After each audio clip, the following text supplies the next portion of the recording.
straight from this world. Running on a hamster wheel, but searching for something I can't feel.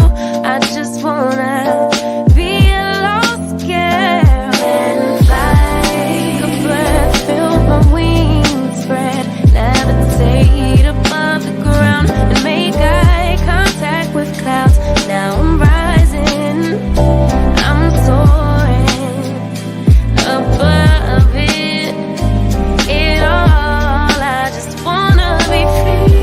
Finally, I wanna be free. Finally, I wanna be free. Finally, I wanna be free. Finally, I always stay dreaming, never imagined I lose my spark. Living in this crazy time, putting back the pieces of my mind. I know how to run from the dark and fly. Feel my wings spread, levitate into the clouds. I'm so high above the ground. I'm rising, I'm soaring above it all. I just wanna be free.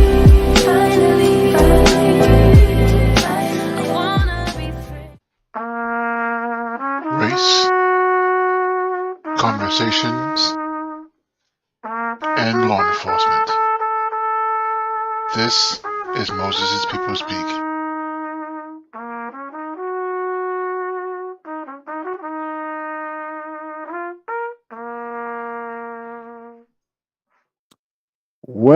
Well. Happy 2025. Good evening, people. Welcome to another episode of Moses People Speak. I'm your host, Terry Watson, the founder of Strategies for Justice. This is our first one of the year, and I gotta say, I am pretty excited about this one. This one's been a long time coming. There's an inside joke that goes with that too, but we'll get to that probably in our conversation with our guest today. But before we get going, I want to make sure I have some time to talk about some updates, what's going on with SFJ. So a couple of things I want to go to is first, the symposium. It's still happening, April. We are really looking forward to the topic of evaluating the criminalization of the intersectionality of race and disability. And we are looking for volunteers. So if you're interested in being a part of the symposium team, you can scan that QR code. I also will drop the link in the chat as well. Just a reminder, if on last episode, if you remember, we interviewed Eddie Crispin from Boston, Mass. We are still looking for people to sign on to the letter. Again, there's a QR code, and again, I will also drop that link to the chat as well. So if you are a police organization or a citizen, we want to have as many people sign on to this letter as possible, so we can send it to the mayor in Boston. Right. Next, if you haven't seen some advertisement go up about this already, we are doing Walk-In Wednesday. So every Wednesday, we are taking a walk, walking for a healthy heart. I'm looking forward to seeing how many teams we can gather around the country. Shout out to Sean, who's got Chicago up and running. And again, check out the website for Walk-In Wednesday. Again, I'll put the link in our chat, and hopefully we can get some teams going across the country. All right, now to our guest. So this brother right here, Dr. Lorenzo Boyd, I've known for a couple of years. Actually, this episode is a couple of years in the making. I think the first time I asked Lorenzo to join us on Moses People Speak was probably 3 years ago. So this is definitely a treat to have him start the year off correct. But before I go, I want to give you a little sort of promo video from Lorenzo Boyd to talk about his book. We go dive into that as well. So quickly just check this out.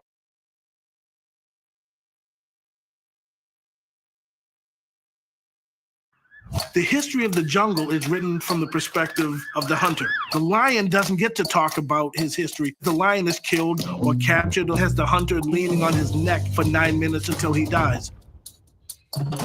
We wanted to rip up the way we viewed policing in the past. We're going to look at policing from a social justice perspective. That's what we're doing in this book, Policing in the U.S. Past, Present, and Future. This is going to help police officers become better officers. The police are going to love the stuff that's in this book. All right, that promo got me excited.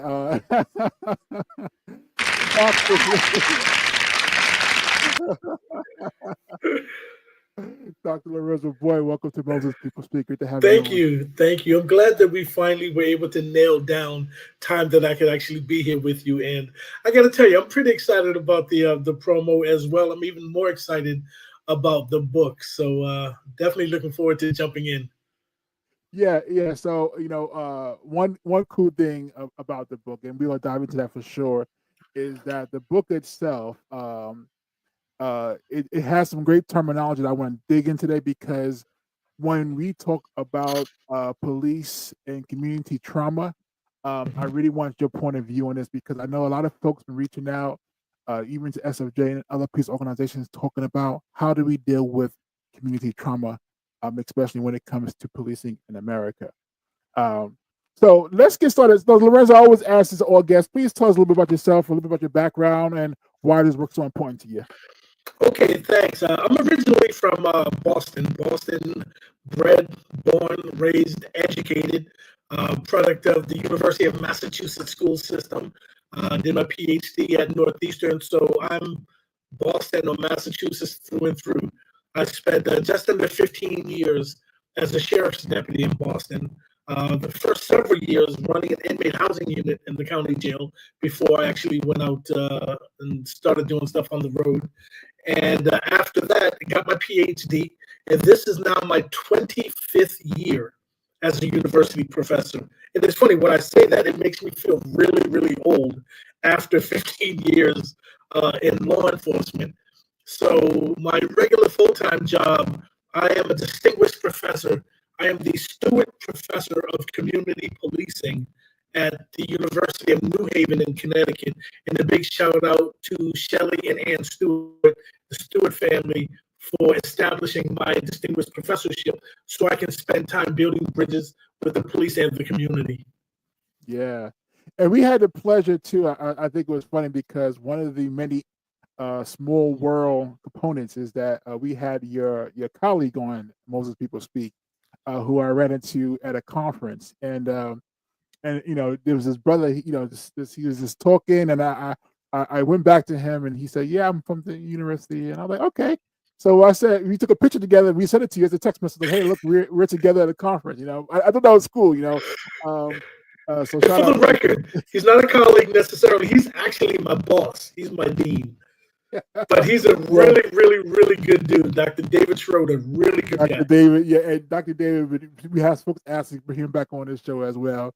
So, I appreciate your time. And again, I know you are busy. As those who don't know, you are doing work all the time. You are constantly traveling, constantly doing work in policing, and specifically police training. So, I do appreciate your time today.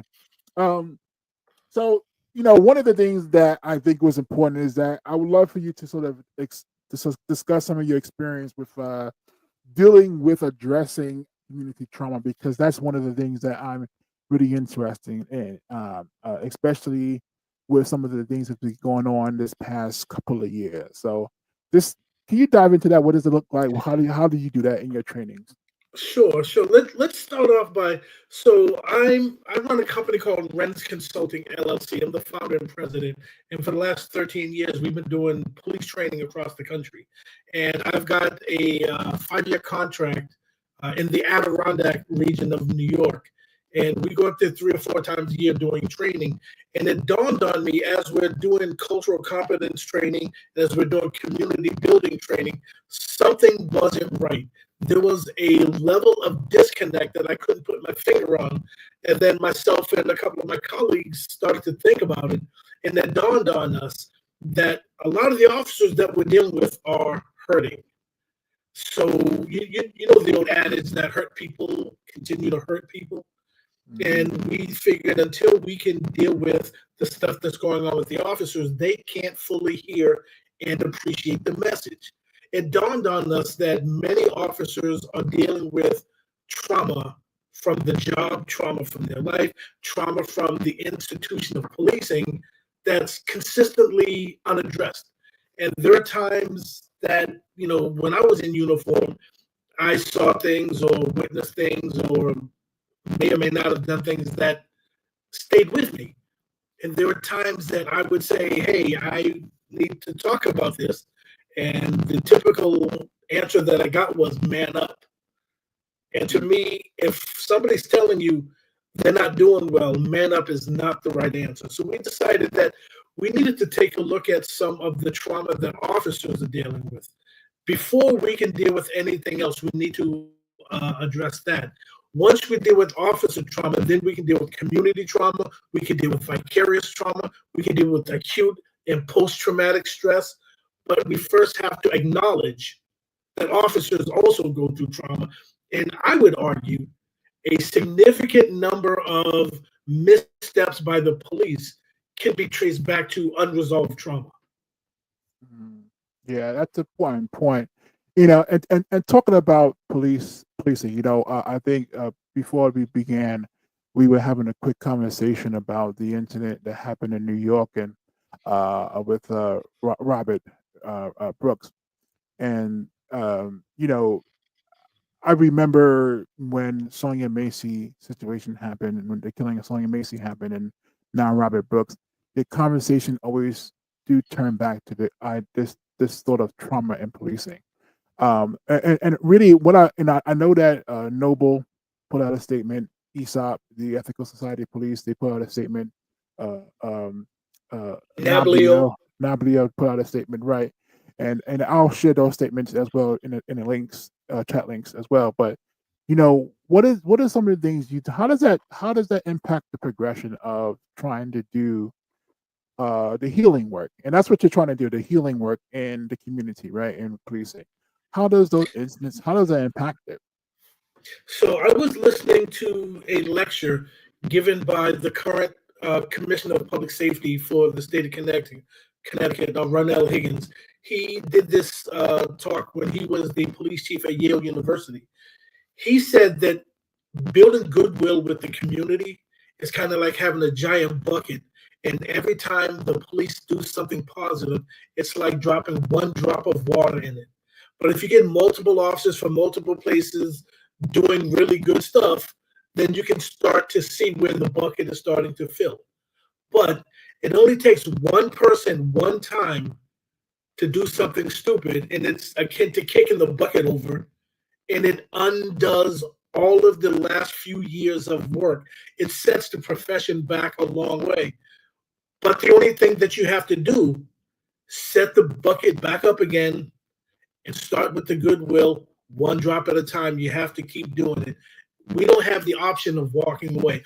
Our people don't have the option of having us walk away. So we need to continue to keep setting the bucket back up again every time somebody kicks it over. Yeah, that gets really tiring too, you know. And I one thing that I recognize too is folks who do healing work obviously got to be healed themselves, but sometimes if you constantly trying to refill the bucket and no one is refilling your bucket, that's how you get the burnout, you know. Yeah, so Lorenzo, if you don't mind, let's dive into your book. And those who don't know, I put the title of the book in the advertisement: "Policing in the U.S. Past, Present, and Future." I'm going to take the moment right now to throw the link into the chat box, but I really would love to get a good synopsis of the book, because I do have some specific questions about the book. But please give us a quick synopsis of the book, what's it about, and what you want people to take away from it. So I am a co-author. I've got two brilliant co-authors. One is Larry Siegel, who I would argue is probably the #1 best-selling author for criminal justice textbooks in the country, and also my colleague Melissa Morbido, Dr. Morbido at UMass Lowell. The three of us worked together at UMass Lowell, and we often talked about pedagogy and policing.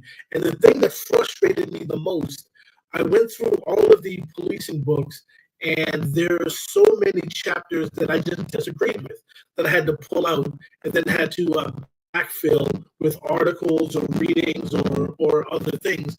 Because for me, the policing books that we were using were pretty traditional. It's the us versus them. It's the every call could be your last call. It's the symbolic assailant. But it didn't talk to me about the real work of policing. So Larry Siegel first got the contract to do the book, and Larry said, I'll write the book if Lorenzo writes it with me. And then we brought Melissa on with us, and we decided we're going to do this from a social justice perspective, because policing is not law enforcement. Those words are often used interchangeably, but upwards of 90% of law enforcement is reactive. Policing, on the other hand, is service-oriented. It's proactive. It's going into the community. It's getting to know people. It's talking to grandmothers. It's cutting people breaks. It's second chances. It's building community. It's about solving problems before they become crimes. And that's what I want to get at with the book. And a lot of people said that from a social justice perspective, a lot of people wouldn't use it. So then I had to write a blog that social justice is not a four-letter word. Social justice is actually what we want. It's about levels of accountability, and it's about restorative justice. How do we make the community whole again? And I also argue that the police, individual officers, are actually part of the community. For so long, we cut the police out and use this as a dichotomous view. Police on one side, community on the other side, and we keep failing. Once we start to integrate policing and communities together, then that's the recipe for success. Yes. Now I got to think here. So Lorenzo, your audio has been cracking up a little bit. I want to know if you want to take the time to reset your computer or what have you not. Maybe it's an internet connection. I think this could be just my mic on my shirt, but I think I could be okay. All right. So can you say something real quickly? Testing 1, 2, 3. Can you hear me? It's still a little cracky. You might. Okay. How about this? We'll take a little quick break, and Lorenzo will give you a chance to maybe log off, and log back in, and that might actually do it. So, okay. All right, folks. Because the message that you're saying is too important to miss out on. So, folks, we shall be right back.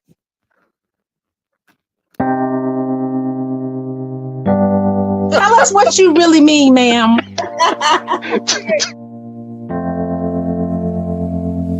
Law enforcement officers should be role models, period. If you can't be a mentor, you shouldn't have that uniform. I could take a break from this world. All my blinders are taken off. I can see what you guys are talking about. Y'all don't see what we're talking about yet. Policing is the law enforcement arm of systemic racism.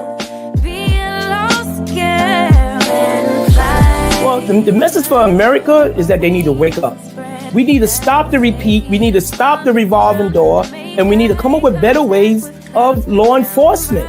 Criminal justice reform needs to reflect what it is. Ain't no way in the world somebody should be sitting in jail with a $1 bail for months.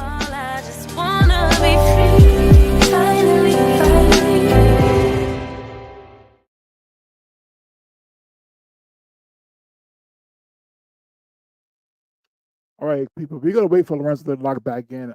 Thank you for pointing out the static. The message was way too important to have it be statically. So let's give him a moment to log back in. But whilst we wait, please, let's take time to ask any questions that you may have. Please throw them in the chat box, and towards the end, we're going to try to read them off to Lorenzo Boyd. So please take that time to ask your questions as he gets set up back in. Lorenzo, how you doing? Can you say something real quickly? Hold on 1 second. Now my headphone is not working. Maybe that it is was still, the issue. Hold on. Yeah, it's still crack. It's like a really echoey sound. But we'll give you some time to. It was so weird though, because during the sound check, it was totally fine. Like there was no issue whatsoever. Yeah. Well, this is a great. Actually, no, this would be a great time for me to drop those links in the chat box, like I promised. So, like I was mentioning, all of the things that's happening with FCJ. Sort of a newsletter went out recently, and that's put in the chat box. I'm going to drop the messages from Nablio and from ESOP regarding the officer situation. And lastly, but not least, I'm going to drop the link to Lorenzo's book as well. Can you hear me at all? I can hear you. It's real cracky. It's sort of like it's sort of staticky. Is the word I'm looking for.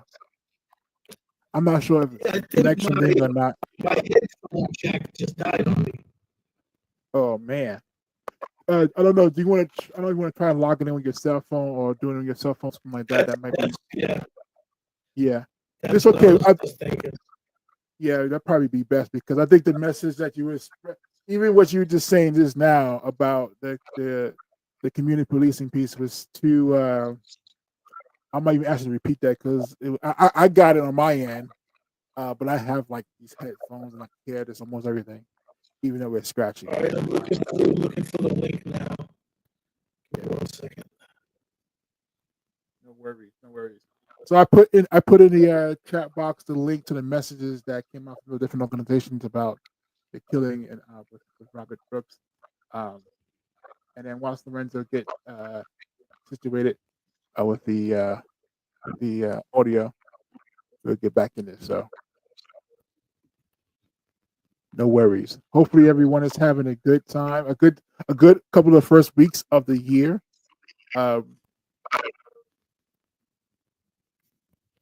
Might be a good time to see. Oh, I'll see Ann. Hey, Ann, how are you doing? Lisa, how are you? My dear sister Sonia. Giving shout outs. Charles. Our current national chair for Nablio. And of course our brother Sean Kennedy. Oh, and Linda Williams. Now I'm just going to the folks who are commenting. So good to see you all. Good to see you all. All right. So whilst the rest get going, I want to do a shameless plug if that helps. So those who don't know, I've been really excited about one of the new programs in SFJ. It's called Walking Wednesdays. So Walking Wednesdays is what it sounds like. Every Wednesday we are walking for a healthy heart. It is something that we're trying to start up teams across the country. My brother Sean Kennedy has got Chicago going. So I don't know if you're going to catch up to Chicago, but they have like a 2-year start on us. So here's the link to Walking Wednesdays. And if anyone wants to start walking with us on Wednesdays for a healthy heart, having some great conversations whilst you walk, hopefully, definitely sign up.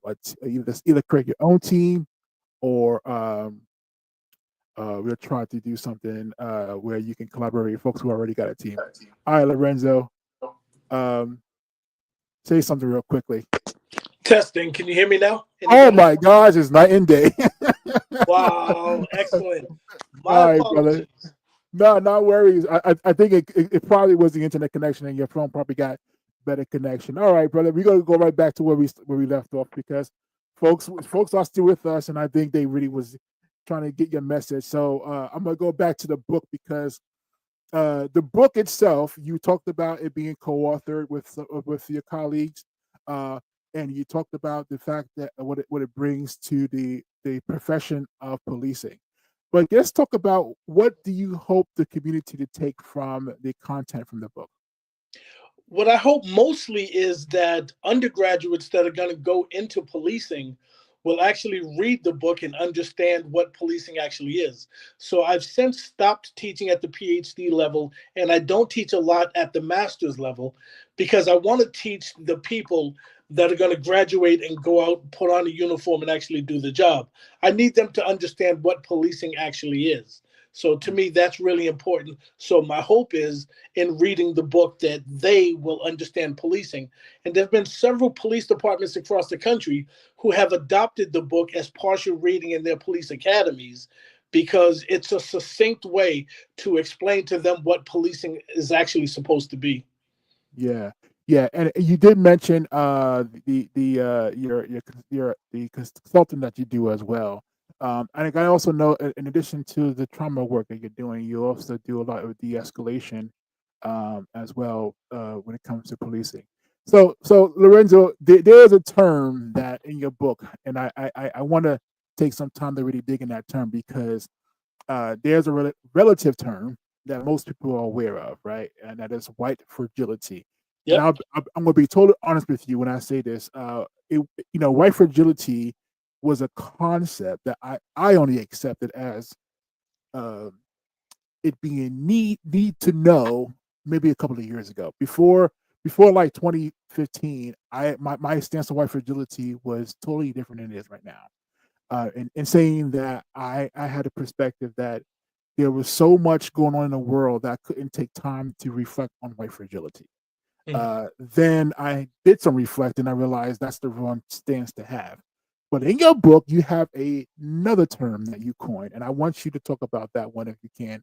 And the term I'm referring to, of course, is blue fragility. And so, if you can dive into that, brother, can you give us some insight to what you mean by blue fragility and why that's Absolutely. important for us to know? Yes. My pleasure. So let's take a step back. There was a book written by the sociologist Robin DiAngelo that talked Yes. about what white fragility is. And Right. ultimately, in a nutshell, and I'm going to try to succinctly give you 300 pages of text in a couple of sentences. But a lot of times, according to Dr. DiAngelo, a lot of white people don't have to talk about race because it's not in their face. It's not something that they have to deal with. Certainly not their own race, their own whiteness. So they tend to not really deal with it. A lot of people say things like, I don't see color, because you don't have to see color because you're part of a major group. But when white people, according to the book, when they're forced to talk about issues of race, then they start feeling bad. They feel uncomfortable. They want to talk about something else. They don't want to talk about it. So they get really fragile in talking about race. And that's the term that she referred to as white fragility. Right. So with that as a backdrop, let's look at how we deal with policing. And we haven't really changed the way we train police in about 112 years. I mean, there's technologies and stuff, like that. But the us versus them, we haven't really changed much. Also, we have a society where up until recently, we took everything that the police said at face value. We took their reports as being law. We took their testimony as being gospel. We took their word as being truth. And then we found out that maybe there are some officers that probably didn't see it the way it actually is. Or maybe some officers embellished a little bit. So now we start holding the police accountable. But never before in our history, prior to about 5 or 6 years ago, have we had the awakening where we hold officers accountable. And again, most police officers are fine. Most police officers go through their day. They do a wonderful job. They try to help the community. But for the ones that don't, now that they're being held accountable, they have that feeling of unease. They have that feeling of discomfort because now they're being held accountable. And they say, well, I didn't sign up for this. And if you're going to question me, then I'm going to leave policing. So if you can borrow from white fragility, I use that to explain the blue fragility for some police officers that get, they're like a Drake song. They get all in their feelings once we start questioning them and holding them accountable. And that's what the book talks about in chapter 7 as blue fragility. Yeah, and I appreciate the explanation behind that because one of the tough things to talk about, of course, is race, and I think if you remember this year actually, when we were together when we were in Buffalo, we were having this conversation, and I think when we're talking about race specifically in policing, there is a sort of a tension that exists, even if it's not about a negative component, right? It could just be just a conversation around race.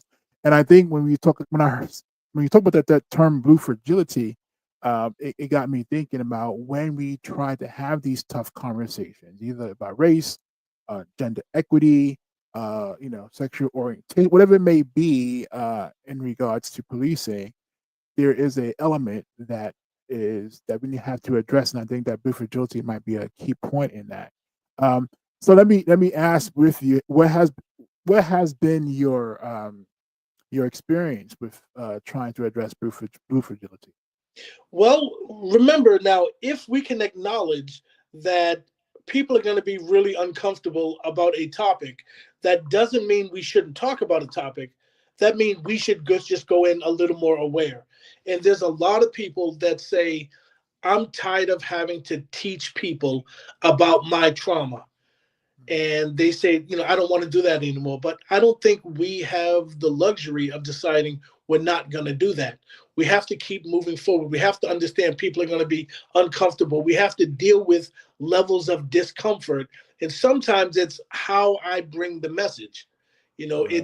I can't afford to have officers shut down on me. If I'm doing an 8-hour class on cultural competence or an 8-hour class on trauma, I can't afford to have the first hour they decide that I'm picking on them, so they're going to shut down for the next 7 hours. We don't have that luxury. So there are times I have to kind of back in some of the conversation just to make a safe space in order for people to have conversation. Because again, I still believe most police officers, most of the time, try to do the right thing, but we have to hold people accountable that don't. Right. And we also, and that also goes to the other end. So I don't know, Lorenzo, if you tune into the previous episode with Eddie Crispin. Absolutely. Yes. So, when we talk about accountability, I always want to address when we do have justice-minded officers doing the right thing, and because of them doing the right thing, it might go against the status quo, and it puts them in a very unique situation or predicament. And I think when we talk about the concept of accountability, we also have to talk about how do we also keep up the ones who are going against the grain, doing the right thing. Because you got good police, right? And you got bad police. But you also got excellent police, right? And the excellent ones who are trying to be that justice-minded version of policing, they sometimes are just targeted just for doing what they're trying to do in their community. So, so that's one thing I would love you to chime in on is how do we get to the point where we can not just think about the accountability regarding bad police, but accountability where we do have the folks that we want to see in uniform, and then they themselves become the target. Well, let me just say, accountability is a two-way street. Right. It's not just about the line officer. It's about the supervisors. It's about the command staff. It's about the leaders as well. We also have to hold them accountable for the decisions that they make, for the policies that they hand down. And here's one I can drop on you. We tend to always look at the police for the stuff that they do, but we don't hold lawmakers accountable for some of the laws that they make, because many officers will tell you, if this wasn't a law, I wouldn't enforce it. But we don't hold lawmakers accountable. So we have to have a level of accountability when lawmakers, make some of the laws and they don't talk to the people on the street. They don't talk to communities of color. They don't talk to the officers that actually do the job. They tend to sit in state capitals or in Congress or whatever from their perch, sometimes unconnected to the common person, the everyday man, and they make decisions that are counterproductive. So we have to have accountability up and down the rank. But there are officers sometimes that are trying to fight the good fight, but then there are people above them that don't want to change. And here's something that I say in my policing class all the time.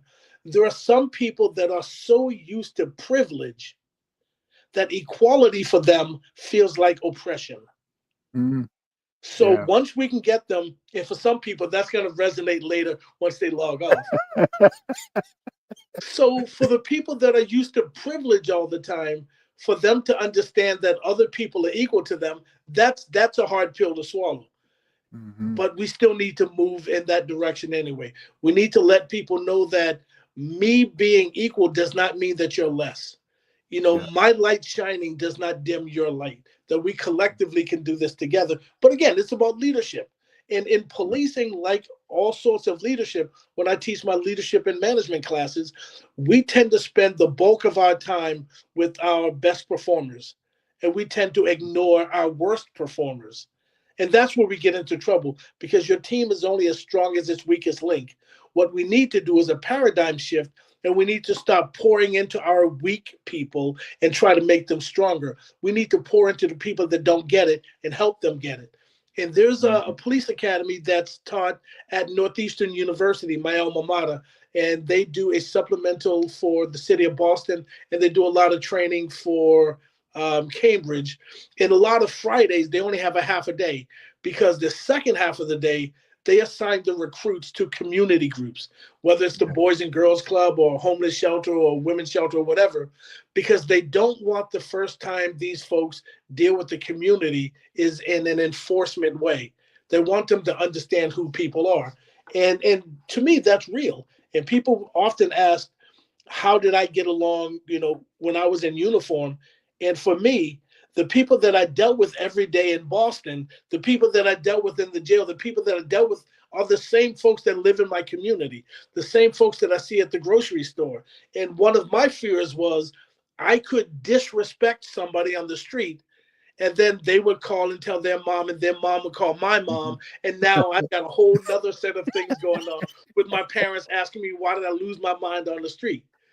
So I had to treat people like people, Right. because I was part of the community. And the more Right. we have officers as part of the community, I think the easier it is. And it Yeah. doesn't mean you have to live in the community necessarily, although I think that's a good thing. There's a lot of officers that come from outside and are invested into communities. And that's what we need. Officers that are truly invested into building community as opposed to just enforcing laws. Yeah. I had a question for you, but then you started talking and you went down this rabbit hole that got me thinking. So, Lorenzo, a lot of things we talk about in essence today is on police training and the academy.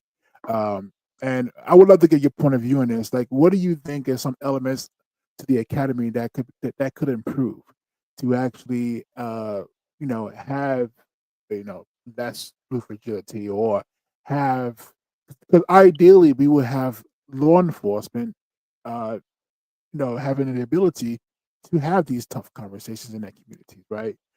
So, what do you think is needed in the academy, or just basic training to help officers truly prepare for that element? Because in your book, and the reason why I asked this question, in your book, it does dive down into some of the most difficult topics, right? You talk about the Black Lives Matter movement in the book. You talk about the defund police campaign, and you talk about those elements in the book, and really, I think when we think of what's lacking, I think most folks think about the police academy, what's not being taught that should be taught.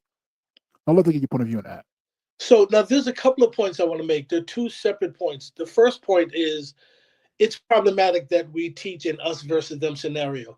And the old adage is each traffic stop could be your last, or each call could be your last. Although technically that's true, this podcast could be our last podcast. So policing is safer now than it has been for a generation.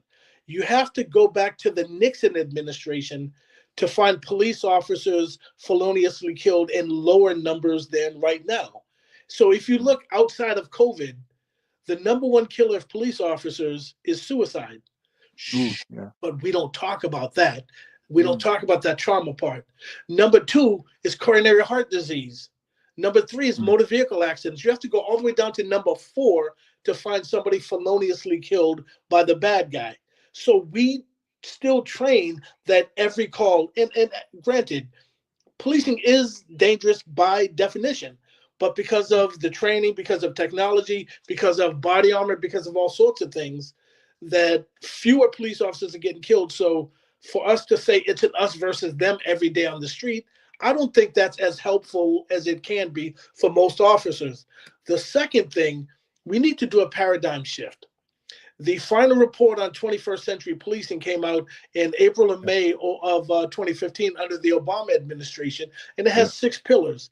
And for the purposes of this podcast, I want to highlight pillar 1 and pillar 6. Pillar 1 is building trust and nurturing legitimacy.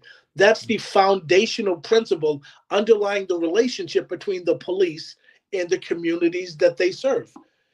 Right. The police want people to obey them. But Pillar 1 goes on to say that people are more likely to obey the law when they believe that the people that are enforcing the law have the legitimate authority to tell them what to do.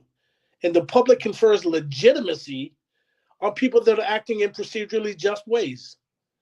How you treat people does matter.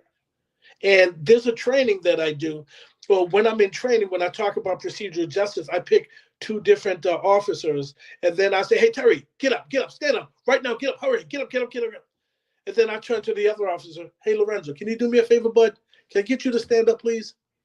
Same effect, both officers stood up. But then I'm looking at Terry like, you're feeling some kind of way that I just yelled and screamed at you, as opposed to me asking you. The second thing, we also need to address issues of trauma in policing, because we don't talk about that.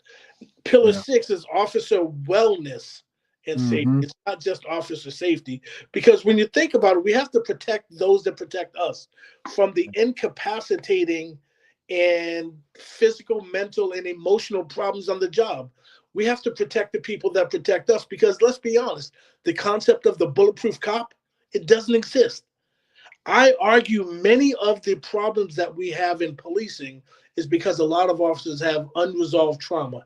If we can work through that, building the bridges would be so much easier. All these cops that are angry, all these cops that are pissed off, all these cops that are having this us versus them, there's all this unresolved trauma. And thankfully, in the state of Connecticut, we just adopted a 12-hour trauma training that every police officer in the state is going to have to go through, because we acknowledge that we have to protect those that protect us. Yeah, we had a great discussion about that, and talking about a symposium. I think our second symposium was on mental health and policing, and we had a great speaker, Joe Shamero from Joe and Ernie Crisis Cops. And the conversation, part of that conversation was the stigma that currently exists in mental health is sort of doubled in policing because of the fear of losing your livelihood. Like if I say I'm not doing well, that can cause your livelihood in the job. And it's I think one of the conversations that we should also be having too is how do we address the component of stigma in mental health, especially within policing. But but I did have a question for you. But go ahead, so you were about to say something. So the other issue that I have is I'm all over the country. I spend way too much time on the road. Policing is different in different parts of the country. The Northeast polices very differently than the Deep South. The West Coast polices differently than like Texas. So to get people to adopt things, I think we need national standards. And again, I understand that Boise and Des Moines are very different than New York. I get that Miami is very different than Dedham, Massachusetts, for instance. But we need a national standard for police training so everybody is reading from the same playbook. And I think once we get national standards, I think that's going to help a lot. It's going to help the profession of policing, and I think it's going to help more people go into policing. Yeah. Now, the conversation that I want to sort of have with you too is the role of social justice, and I'm thinking mostly not just the activism of social justice, but also some of the frameworks of social justice. How does that really interact with policing? Because we've heard the term the what do you call it, the social justice person on the force, or and usually it's with a negative point of view, right? So how do you see social justice and that framework of social justice? How do you see that interacting with policing as a whole? First of all, we have to do a paradigm shift. There are so many people that will assign new concepts to being ultra liberal or being snowflakes or being, problematic. I was in a meeting today with police commanders, and somebody said something about building a safe space in class. And they said, I don't like using the word safe space. It has a negative connotation. I was like, really? Does it?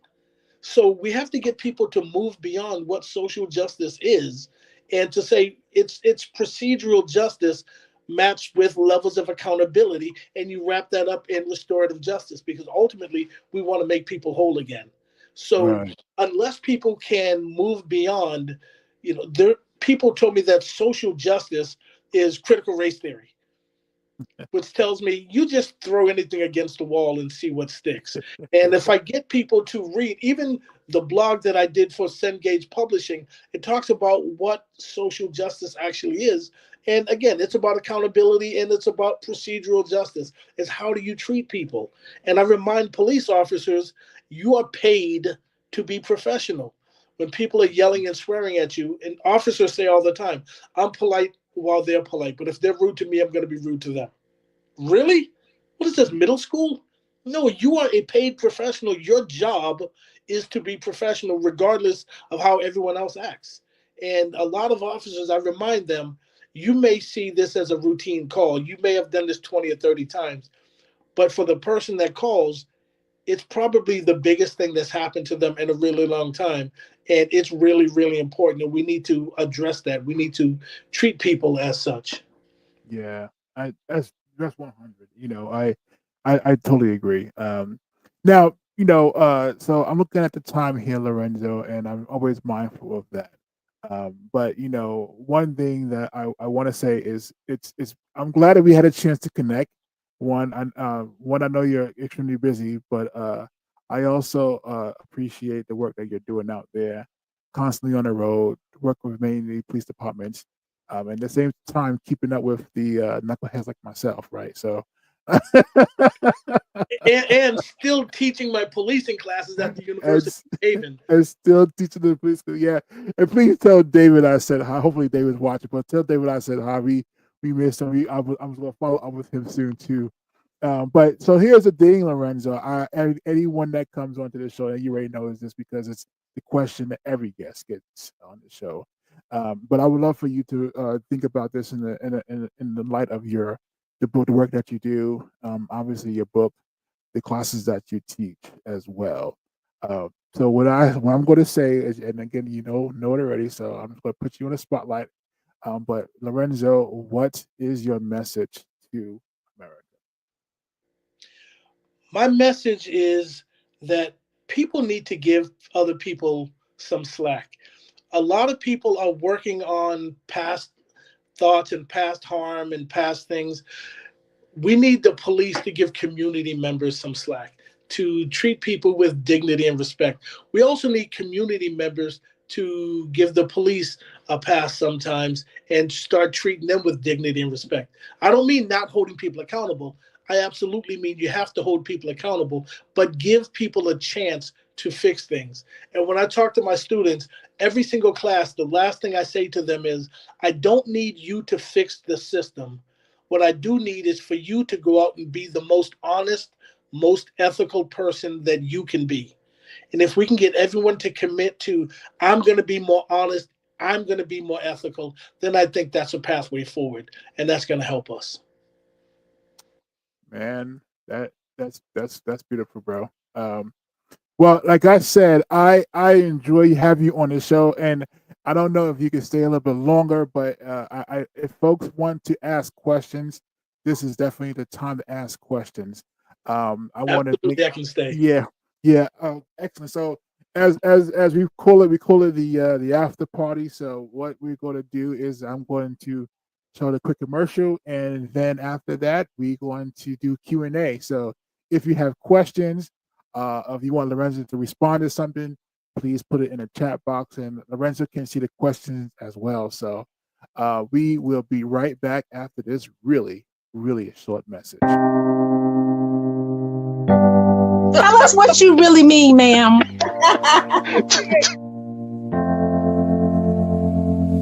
Law enforcement officers should be role models, period. If you can't be a mentor, you shouldn't have that uniform. I could take a break from this world. All my blinders are taken off. I can see what you guys are talking about. Y'all don't see what we're talking about yet. Policing is the law enforcement arm of systemic racism. Well, the message for America is that they need to wake up. We need to stop the repeat. We need to stop the revolving door. And we need to come up with better ways of law enforcement. Criminal justice reform needs to reflect what it is. Ain't no way in the world somebody should be sitting in jail with a $1 bail for months. I just wanna be free, finally.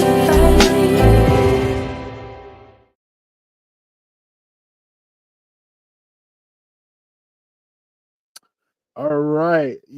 This is the fun part of it right now, actually. This is the after party. So this is a chance for folks who are watching. They have to ask any questions. They definitely can. And I feel bad because we did lose some time with Lorenzo because of the mic issue. So, if Lorenzo, again, time wise, I'm good, bro. So, I'm good. yeah. Yeah, but if you have questions, this is the time to ask. Put them in the chat box. I will read them off to Lorenzo. We'll show them as well. But Lorenzo, you can see the comments too, right? And hopefully I can, but because I'm looking at my phone, I'm going to ask you to read them. Okay, yeah. So we'll put some up there. There's a lot of preaching here. Some shout outs to you as well. I'm trying to grow through the comments as I see them. Minus the audio scratchy comment. You got a shout out from my dear sister Linda Williams. Linda, great to see you. Hopefully you're still watching. So this is the time to ask your questions. All right. So if I do have one question. I'm glad that we have some extra time here, but I was watching that video, the video we just showed just now with the commercial video. This first of all, this gives me some chills of how long we've been doing NPS.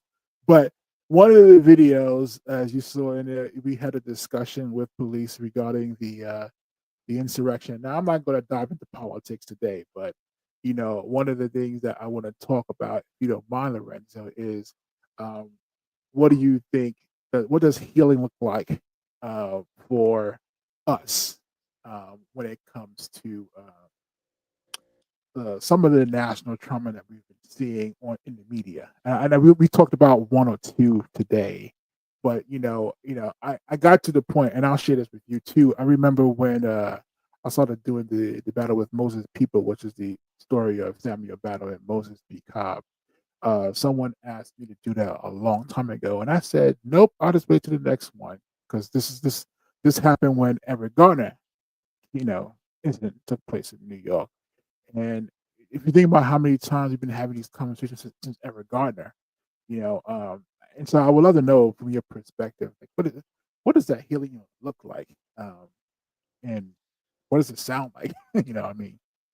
So I gave a keynote address for the Connecticut judiciary, I guess about a year ago, and I talked about that very thing. In order for us to heal, everything has to first be diagnostic, then it's prescriptive. The problem that we have is everyone goes right to the prescriptive and say, okay, stuff happened, let's move forward. And I liken that to if you're feeling sick and you go to your doctor's office and you're sitting out in the lobby, and then the nurse comes out and hands you a prescription and says, here, take this and try this. You're going to say, wait a minute. Aren't you going to at least diagnose what's wrong with me first? Aren't you going to try to acknowledge what the problem is before you give me a prescription? The same thing healing, particularly with communities of color. And I do a lecture that I call The Gaslighting of Black America, where we forget about 400 years of oppression. We forget about the millions and millions and millions of people that are killed. And we say, okay, that was a long time ago. Let's move on. And my question is always move on from what? Acknowledge what it is. The prescriptive part is let's acknowledge that wrong was done.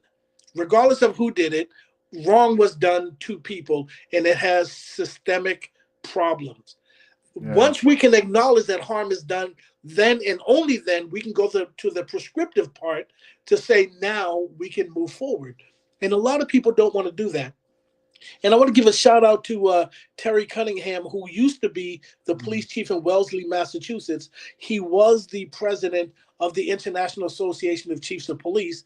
And in 2015, at his keynote address in San Diego, he apologized to the Black and brown communities for the negative stuff that policing has done over the years. And again, the acknowledgement that, yeah, there is a problem, whether or not you, officer friendly, are the one that actually did it, but let's acknowledge that it's been done, because American history is an oral history. So grandparents tell kids who then tell grandkids, and we all know what's going on. So for us to acknowledge that there are problems, that there's a negative history of policing with people of color, starting with slave patrols, moving into state police agencies, and so forth and so on. Once we acknowledge that there's a problem, we're going to correct the problem, then and only then can we move forward and start to heal. Yeah. Amy, and I know you speak to a lot of youth who are entering law enforcement, and I know you mentioned that with your class too. What are some of the overall what are takeaways you typically give students in your class? I think, like, when we talk about new recruits, for example, right? What is it that, what kind of messages are you trying to give the new recruits that coming into law enforcement? I try to first of all get them to understand what policing actually is and move away. And if you notice, I don't know that I've used the term law enforcement, the whole time today, because I want them to go into policing as a service industry. The whole point of policing is to solve problems before they become crimes. And then if you need to arrest people and do that, so forth and so on. But that should not be your initial point. I try to get them to understand that community members are part of the team. I try to get them to understand that most people aren't bad people. Most people is just people that either made a dumb decision or made a bad decision. That, everybody is not the bad guy. If we can see the humanity in people, and are there people that need to be in prison? Yeah, we're not talking about that. We're acknowledging that. Most people have levels of humanity. Even when you're arresting people, even when you're taking people into the system, they should still maintain their dignity and respect. And one of the things I say, when people are arrested, when they're accused of a crime, they don't forfeit their rights. They don't forfeit the Fifth Amendment, because when we read the Miranda right, we tell them we have the right to remain silent. They don't forfeit the Sixth Amendment, because we tell them you have the right to an attorney. So if you don't forfeit your constitutional rights, why then should you forfeit dignity and respect? If we start thinking of policing like that, then I think we can start to fix the problem. Yeah. I get what you're saying too. So now again, I will say to folks, you got any questions coming in the chat? I don't see any questions coming through. I see some comments again. Um, and I do have one last question, Lorenzo, and I'm not going to stall you too long. But again, as you're talking, and got me thinking. So, I can't remember what episode it was, but we did a episode with the killing of Kenneth Chamberlain. It's the brother. It's the brother that's in New York, and his the Kenneth Chamberlain Jr. Is still doing the fight as we speak, right? And a reason why I think about it, because it's now currently on Showtime. I was watching TV the other day, and I turned on. I saw it's on Showtime, so I was watching it again. But my question is this: one of the things when we interviewed him and the director and one of the actors from the film, they mentioned something that I thought was really unique. They talked about, if you Google police recruitment, right? There's police recruitment videos. At that time you saw different types of videos. They got me thinking about what you said earlier about you understand that policing is going to be different from the West versus down south or whomever. But the other thing that I noticed too is policing not just in communities of color. I know we talk about race a lot, but also policing in poor communities versus policing in wealthy communities. It sort of look a little different, and not just look a little different, but the police that they're trying to recruit looks differently. And so, if anyone get the chance of this Google or YouTube search police recruitment videos, you will see some videos night and day. Some is like GTA, busting out doors and guns are blazing, and some is like peace officers, and they're giving out candy and balloons to kids, right? And so, and the question I want to ask for you is: have you noticed that in your research, or even your time in policing, and how do you relay that message when folks to get folks to understand that certain uh, pockets of people have different experiences to policing just based on the location and where they live? So that term is called disparate enforcement. Mm. And there are different rules for different people. Let's just acknowledge that. Because if O.J. Simpson was a plumber, he probably would have already been executed. So we acknowledge that affluence does make a difference. And as much as officers will say they treat everyone the same, then the question that I ask is, if you do a traffic stop and it's around dusk, you're not sure who's in. If you walk up to the car and you see 4 young guys with hoods on, do you act one way? What if you walked up to the car and there were 4 nuns in the car, elderly nuns? Would you treat them differently?